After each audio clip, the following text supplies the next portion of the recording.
So good evening, ma'am. This is my code for tonight. So firstly, we have here our array, the employees nga array. So this is the multidimensional nga associative array that nga mo store siya sa all employee information, which is more like it's the database sa atuhang ginahimo. Each employee is represented as an associative array with keys like name, position, mga iyahang day's work, daily rate o deduction. So its main function ani is like what I said, it acts like a main database sa program where all the payroll data is stored before any calculations happen. So ang ma-effect ani sa program is without aning array, there would be no employee records to process, like kaning mga name, position, days work, or even kaning tibok array gyud. So all calculations like gross pay, net pay on sorting rely on the value stored here. Kani sila. Uy. So next is the calculate gross pay. Kani.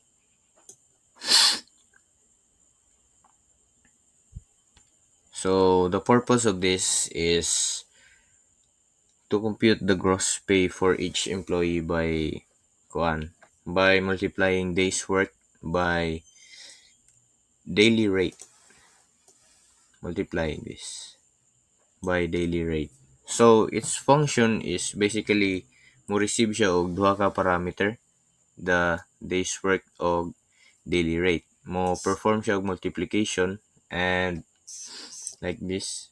Then mo return siya og total gross pay.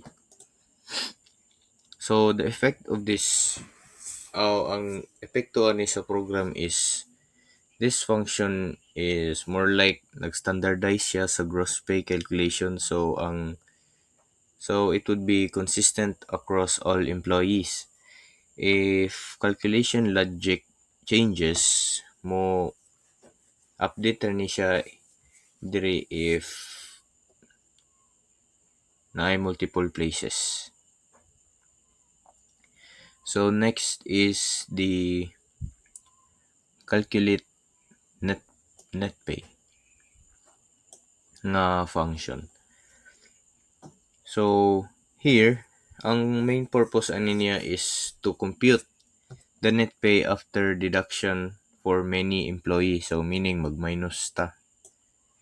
So its function is to take the gross pay and deduction as inputs kani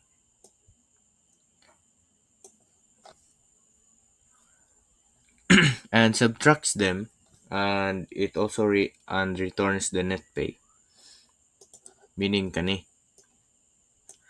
So ang epektuhan ni sa program is mo ensure siya og net pay is always correctly computed. If there's an error in deductions, it will immediately affect the displayed results. So next is the format name function. So the purpose of this is to make employee names look neat and professional by converting them into title case. This one.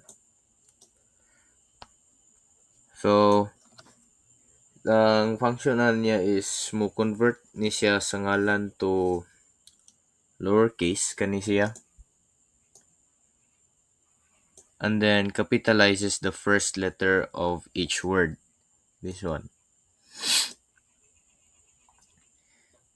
So through this, ma-improve ang readability sa payroll table by ensuring the name of formatting.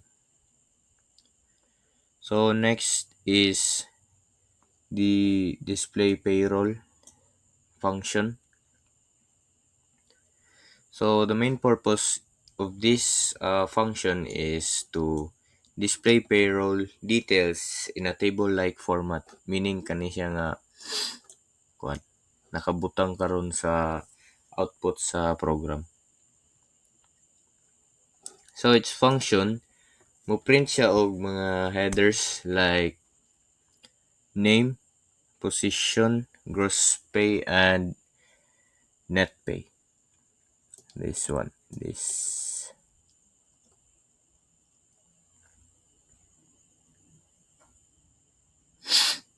Next is loop siya through employees to compute and each employee's payroll. And it also uses printf to neat for neat column alignment. Tara. And as I said, maga-loop siya through employees to compute and display each employee's payroll. Here. Tapos magamit na dahil ng printf for neat column alignment. So, ang effect ani siya sa program is silbi mo rin ni siya og muni ang main output sa function. So, kung wala ni, the user would not see any payroll results in a clear format. So, kung wala ni siya, murag, ah, magka-error pod or wala gyud siya makita nga bisag kuan mga tables like that. Uy.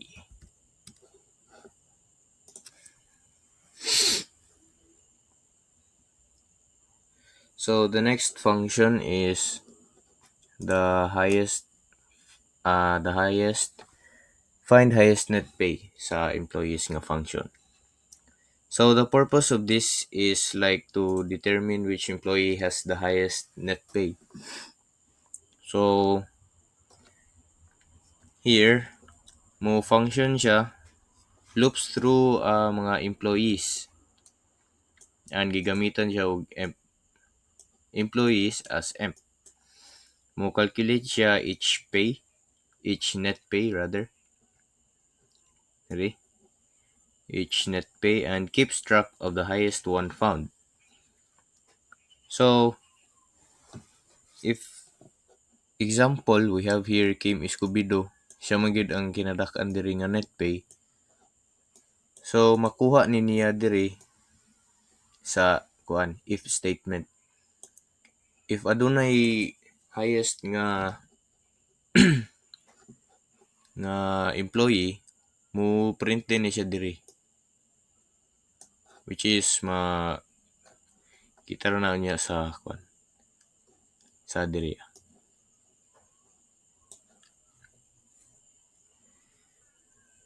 So ang main effect ani sa program is just to provide payroll insights. Mga management can quickly identify top earners. So next is the total payroll costs. So its purpose is to calculate the total payroll cost for the company.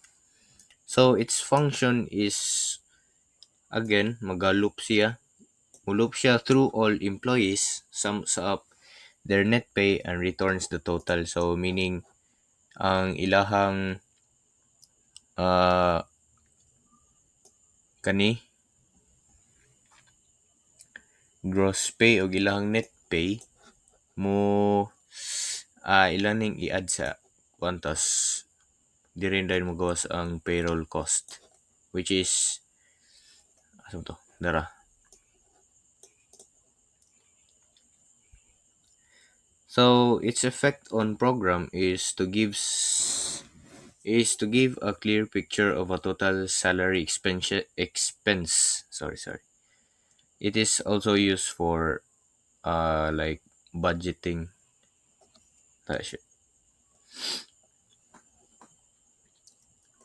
So next function is sort by net pay desk nga function. So its purpose of this function is to sort employees by net pay in descending order. So meaning highest first usa ang kinagamyan. So its function na gamit ta og usort with a custom comparison nga mo calculate each employee's net pay and compares them. So ang effect ani sa iyang program is to ensure payroll is displayed starting with the highest paid employee. So usort is basically useful siya for quick ranking.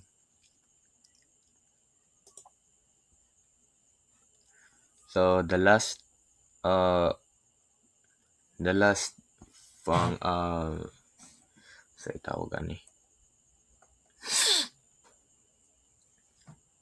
So the last main program nga execution is this, like murag ginatawag na lang niya ang mga function nga gikan sa function. So its purpose is to search employees by net pay. Mo display siya og payroll table. Uh, mo show siya sa the highest paid employee sa dirito. And it displays the total payroll cost. This. Kani. So its function is diri tanan ma mga earlier functions mo come together and maghimo sila og final payroll nga report. So the effect of this program is diri makontrol ang flow sa imuhang payroll nga program, from sorting to display and lastly sa mga summary statistics.